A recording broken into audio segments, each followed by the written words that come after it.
দর্শক, আজকে বিজনেস ডেইলির আড্ডায় আমাদের সাথে রয়েছে কন্টেন্ট ক্রিয়েটর ও মিমিক্রি আর্টিস্ট সামিয়া অর্পিতা।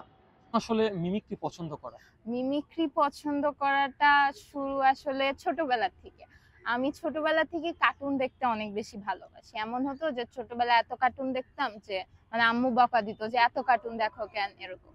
তো যখন কার্টুন গুলা দেখতাম তার ভয়েস গুলো আমার অনেক আকর্ষণীয় লাগতো। প্রথম প্রথম ভাবতাম কি যে কার্টুন যে কথা বলে তারা নিজেই কথা বলতেছে, যে হ্যাঁ ডোরেমন কার্টুনটা ডোরেমনের মতো কথা বলছে। পরে যখন আস্তে আস্তে বড় হয়ে জানি যে না, ওদের পিছনে ভয়েস দেয় ভয়েস আর্টিস্টরা। তো ওখান থেকেই জানা যে ভয়েস আর্টিস্টরা ভয়েস দেয়। এখন কথাটা হচ্ছে, যখন মিমিক্রি জিনিসটা আমি শুরু করি তখন আমি নিজেও জানি না যে জিনিসটাকে মিমিক্রি বলে। প্রথম প্রথম ডোরেমন আমি ছোটবেলা থেকে অনেক বেশি দেখতাম, অনেক বেশি ফেভারিট একটা কার্টুন ছিল ডোরেমন। তো ওই ডোরেমন দেখতে দেখতেই তারপর ক্লাস 5-এ থাকতে আমি শিনচান দেখা শুরু করি। তো শিনচান কার্টুনটার ভয়েস আমার অনেক ইন্টারেস্টিং লাগতো, যে এহি এহি করে কথা বলে। তা আমি জাস্ট ন্যাকনুক কপি করে আমি নাই আমার বোনকে নাই আমার ফ্রেন্ডকে শোনাতাম যে দেখো তো হচ্ছে কিনা, শিনচান না এরকম করে ওইরকম করে। পরে আমার মানে বোন বলতো হ্যাঁ হচ্ছে, তো পরে আম্মুকেও দেখাতাম। পরে ফ্রেন্ডরাও বলতো হ্যাঁ সেম টু সেম। ওখান থেকে বলতে গেলে আমার শিনচান হয়ে ওঠা, সবাই আর কি স্কুলে আমাকে বলতো হ্যাঁ তুই তো শিনচানের ভয়েস পারিস, তুই শিনচান, এরকম। তো ওখান থেকে মেনলি মিমিক্রিটা শুরু, যে আমি শিনচানের ভয়েস কপি করলাম।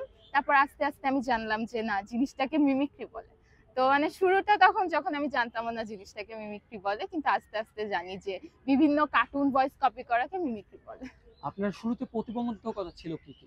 বাধা ছিল আসলে অনেকটাই। শুরু যখন করি তো ছোট ছিলাম, মিমিক্রি জিনিসটাকে অতটা সিরিয়াসলি নেই নাই, যে হ্যাঁ কি কার্টুন ভয়েস কপি করতে পারি, কোনো সমস্যা নেই। করোনার সময় আমি একটা মানে আমি দেখতাম যে ভয়েস ওভার আর্টিস্টদের ভিডিও অনেক দেখতাম। ইন্ডিয়াতে দেখা যায় যে অনেক ভয়েস ওভার আর্টিস্টদের ইউটিউব চ্যানেল আছে এরকম। শিনচ্যান, ডোরেমন, মিনা কার্টুন এগুলোর ভয়েস আসলে যারা দেয় তাদের ভয়েস গুলো আমি দেখতাম। তো ওখান থেকে আর কি একটা ইচ্ছা ছিল যে হ্যাঁ আমি যেহেতু শিনচ্যানের ভয়েস দিতে পারি, আমি অন্যগুলা কেন না আমি ট্রাই করে দেখি যে কেমন হয়।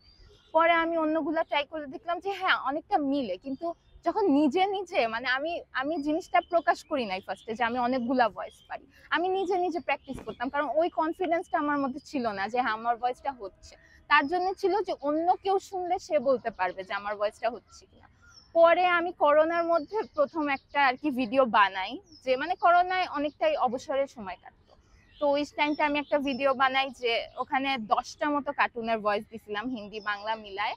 তো জাস্ট নর্মালি আমি রেকর্ড করে আমি নিজে নিজে এডিট করে আমি দেখতেছি ভিডিওটা আর হাসতেছি।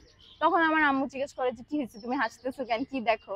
পরে আমি আম্মুকে দেখালাম যে আমি এরকম। পরে তখন আম্মু আমার প্রথম জানলো যে আমি এতগুলা ভয়েস কপি করতে পারি, তখন বললো আরে বাহ, তুমি তো অনেক ভালো কপি করো। পরে আমি আম্মুকে বললাম, তখন আমার ফেসবুক আইডি বা কিছু একদম সোশ্যাল মিডিয়া থেকে দূরে ছিলাম। তখন বললো যে পরে আমি বললাম যে এটা তো অনেকজন ছাড়ে এরকম।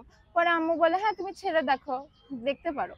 পরে আমি যখন ফেসবুকে জিনিসটা ছাড়ি তখন মানে মানুষ অনেক পছন্দ করে মিমিক্রি জিনিসটাকে, যে হ্যাঁ বলে যে হ্যাঁ চালায় যাও, এটা অনেক ভালো ট্যালেন্ট। কিন্তু ওই সময় বাধা বলতে আমি সবচেয়ে বেশি যেটা ফেস করছি, যখন আমরা মিমিক্রি করি আমাদের ফেসে একটা এক্সপ্রেশন আসে। ধরো আমি শিনচ্যানের ভয়েস দিব বা ডোরেমনের ভয়েসটা নাকি হ্যালো দোস্ত মেরা নাম है ডোরেমন, তখন আমার চেহারাটা একটু বাচ্চাদের মতো হয়ে যাইতেছে।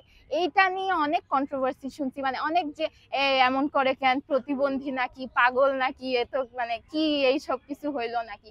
তো এই জিনিসটা আসলে মানে আমি এটা যথেষ্ট অ্যাভয়েড করার চেষ্টা করছি, বাট একটা লাগে যে হ্যাঁ মানুষ জিনিসটা নতুন, মানুষটা বুঝতেছে না, ঠিক আছে, বাট অ্যাটলিস্ট ডিমোটিভেট করা উচিত না, মোটিভেট করা উচিত।